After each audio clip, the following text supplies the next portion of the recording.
Good morning. Isa lamang itong na slagro doon sa apat na ruta na inisyal na makikinabang sa programa na yan ng DOLE na layong mabigyan ng dagdag na kita ang mga jeepney driver. Malaking tulong sabi ng mga jeepney driver lalo't nananatiling mataas ang presyo ng diesel.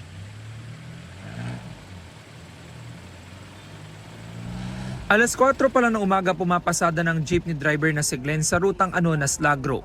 Kabilang siya sa 134 na jeepney drivers na inisyal na makikinabang sa tupad tuloy pasada program ng Department of Labor and Employment o DOLE simula ngayong araw.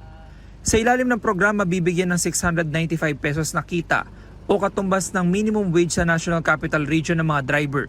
Dagdag pa sa kikitain nila sa pamamasada bilang tulong ngayong mataas ang presyo ng diesel.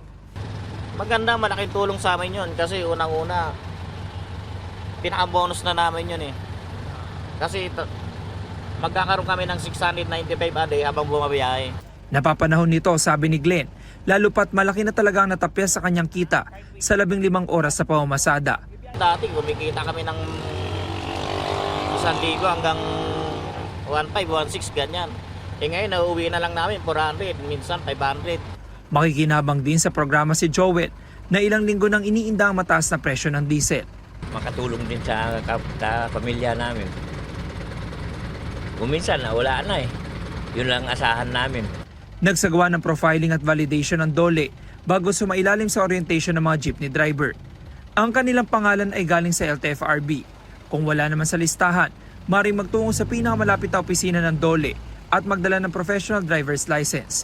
Si Joshua hindi pa nakasama sa programa. Kailangan pa man din niya ito lalo't 2 linggo siyang hindi nakabiyahe. Maraming tulong na rin po yun sa pang-araw-araw. Kaso di ako nakasama eh. Di pa ako nagpapag-orientation. Sa Metro Manila ang unang rollout ng programa at susunod na ang ibang rehiyon. Target itong matulungan ng 50,000 PUV drivers. Hanggang 30 araw makikinabang ang isang jeepney driver. Sabi ng mga nakausap namin jeepney driver, bagaman malaking tulong ito, mahiling sila sa gobyerno. Ibalik sana yung diesel para lahat kami makabiyahe. Ganun. Kahit walang ng gobyerno, balik lang sa diesel. Opo. Ang pinakamaganda solusyon, syempre, ibaba na yung presyo ng diesel. Yun na lang. Ibalik na lang kahit na hanggang 60 o kaya 50 lang.